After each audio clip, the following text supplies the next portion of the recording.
Hello friends, welcome to southernfoodtamil. இன்னைக்கு நம்ம southernfoodtamilல கனவா மீன் எப்படி க்ளீன் பண்றதுங்கறத பத்தி தாங்க பார்க்க போறோம். இந்த மீனை நம்ம ரொம்ப சுலபமாவே க்ளீன் பண்ணிடலாம். இது க்ளீன் பண்ண கஷ்டம்னு நினைச்சு நிறைய பேர் வாங்க மாட்டாங்க. சோ நம்ம இதை இன்னைக்கு ஈஸியா எப்படி க்ளீன் பண்ணிட்டு அதை வச்சு சூப்பரா ஒரு ஃப்ரை ரெசிபியும் எப்படி பண்றதுன்னு பார்க்க போறோம். வாங்க எப்படி பண்றதுன்னு பார்க்கலாம். இதுக்கு நான் இன்னைக்கு 1 கிலோ கனவா மீன் எடுத்துர்க்கேன். இந்த சைஸ்ல இருக்கு எல்லாமே. சோ இப்போ இத நம்ம க்ளீன் பண்ணிக்கலாம். இதுல பாத்தீங்கன்னா இந்த தலைக்கு உள்ள குடலும் அதுக்கு கீழ ஒரு கருப்பு கலர்ல மை மாதிரி ஒன்னு இருக்கும். அது உடையாம பாத்துக்கணும். இல்லனா தண்ணில ஃபுல்லா கருப்பு கலர்ல ஸ்ப்ரெட் ஆயிடும். நீங்க நிறைய வாட்டி தண்ணி ஊத்தி கழுவுற மாதிரி இருக்கும். சோ முதல்ல இப்போ இந்த தலையை உள்ள இருந்து எடுத்துடலாம். இதுதான் அந்த மை மாதிரி இருக்குது. இப்போ இந்த குடலை ஃபர்ஸ்ட் பிச்சு எடுத்துடலாம். இது தேவையில்லை. பிச்சதுக்கு அப்புறமா இந்த தலைக்கு மேலே பாத்தீங்கன்னா ஒரு சின்ன கண்ணு மாதிரி இருக்கும். அதை நீங்க இப்படி கையை வச்சு நல்லா அழுத்தி பிரஸ் பண்ணீங்கன்னா வெளியே வந்துடும். இதுவும் தேவை கிடையாது. இப்போ நம்ம இந்த தலை யூஸ் பண்ணிக்கலாம். இப்போ கீழே இருக்கிறதுல இதோட முதுகுல பாத்தீங்கன்னா ஒரு சின்ன ஓடு மாதிரி ஒன்று இருக்கும். அதை நம்ம இப்படி கையை வச்சு எடுத்தாலே வெளியே வந்துடும். இதை எடுத்துட்டு இப்போ இது மேலே இருக்க தோலை நம்ம ரிமூவ் பண்ணணும். இப்படி ஒரு ஓரத்துல இருந்து லைட்டாக இந்த மாதிரி பீல் பண்ணிங்கன்னா ஈஸியாக அந்த தோல் வந்துடும். இதை பாருங்க, இந்த மாதிரி எடுத்தீங்கனாலே ஃபுல்லாக அப்படியே பீல் ஆகி வந்துடும். சூப்பராக.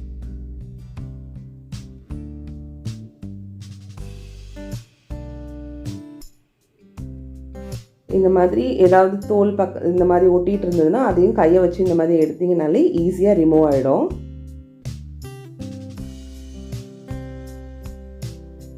இப்போ இந்த தோலை எடுத்துட்டோம்.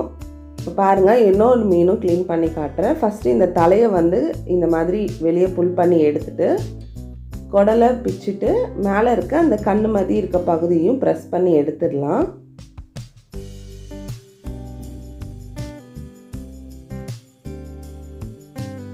இப்போ இது முதுகில் இருக்க அந்த ஓடையும் எடுத்துட்டு தோலையும் பீல் பண்ணி எடுத்துட வேண்டியது தான்.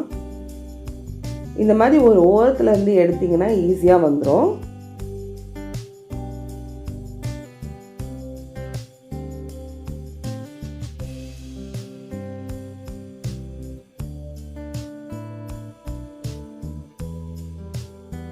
இந்த மாதிரி எல்லாத்தையுமே நான் க்ளீன் பண்ணி எடுத்துட்டேன் பாருங்க. இப்போ இதை நம்ம சின்ன பீசஸாக கட் பண்ணிக்கலாம். இந்த மாதிரி ஒரு கட்டிங் போர்டில் வச்சு ஷார்ப்பான கத்தியாக எடுத்துக்கோங்க. அப்போ தான் ஈஸியாக கட் பண்ண முடியும். நான் இந்த மாதிரி ஷேப்பில் கட் பண்ணிக்கிறேன்.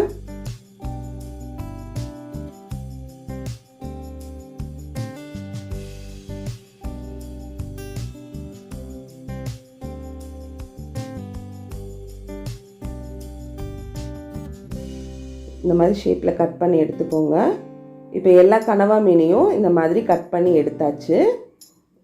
இப்போ இதை நம்ம வாஷ் பண்ணி எடுத்துக்கலாம். இது கூட 1 டீஸ்பூன் மஞ்சள் தூள் சேர்த்து இதை நல்லா பெரட்டிட்டு ஒரு 4லேருந்து 5 தடவை தண்ணியில் வாஷ் பண்ணி எடுத்துக்கலாம். மஞ்சள் தூள் சேர்க்குறனால இதில் இந்த கவுச்சி வாடை இல்லாமல் இருக்கும். இப்போ பாருங்கள், நான் நல்லா வாஷ் பண்ணி எடுத்துட்டேன். இப்போ இதுக்கு நம்ம கனவா ஃப்ரை செய்ய போகிறோம். அதுக்காக இப்போ மேரினேஷன் பண்ணிக்கலாம். இப்போ இது கூட 2 டீஸ்பூன் மிளகாய்த்தூள், 1 டீஸ்பூன் தனியாத்தூள், 1/2 டீஸ்பூன் கரம் மசாலா, 1/2 டீஸ்பூன் மிளகுத்தூள், தேவையான அளவு உப்பு, 1 டீஸ்பூன் இஞ்சி பூண்டு விழுது, இது எல்லாத்தையும் சேர்த்துட்டு நல்லா மிக்ஸ் பண்ணி விடுங்க. இது இப்போ நல்லா மிக்ஸ் பண்ணதுக்கு அப்புறமா இது ஒரு 1/2 மணி நேரம் நல்லா ஊற விட்டுடலாம். அப்போ தான் மசாலா சூப்பராக இறங்கும்.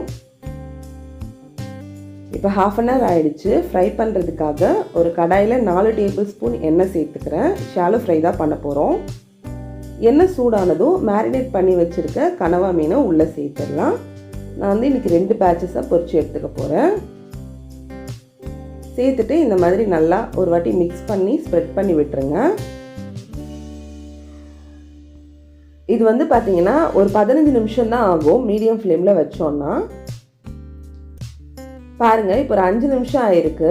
கனவா மீன்லேருந்து எவ்வளோ தண்ணி பிரிஞ்சு வந்திருக்குன்னு பாருங்கள். இது நம்ம டைம் ஆக தானாகவே அப்சர்வ் ஆகிடும். இப்போ கரெக்டாக 15 மினிட்ஸ் ஆயிருக்கு. அதில் இருக்க தண்ணியெல்லாம் நல்லா உறிஞ்சிடுச்சு. எண்ணெய் மேலே பிரிஞ்சு வந்திருக்கு பாருங்கள். இந்த மாதிரி வர அளவுக்கு ஃப்ரை பண்ணிக்கணும்.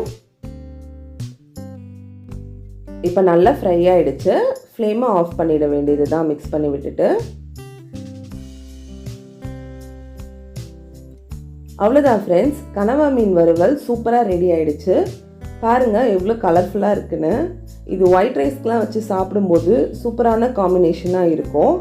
இந்த மீனில் முள்ளெலாம் இல்லாதனால குழந்தைங்களுக்கும் தைரியமாக கொடுக்கலாம். உடம்புக்கும் ரொம்ப ஹெல்தி. நீங்களும் இந்த ரெசிபியை கண்டிப்பாக ட்ரை பண்ணி பாருங்கள். வீடியோ உங்களுக்கு பிடிச்சிருந்தா சதர்ன் ஃபுட் தமிழுக்கு சப்ஸ்கிரைப் பண்ணிவிட்டு பக்கத்தில் இருக்க பெல் சிம்பிளையும் ப்ரெஸ் பண்ணிடுங்க. தேங்க்ஸ் ஃபார் வாட்சிங்.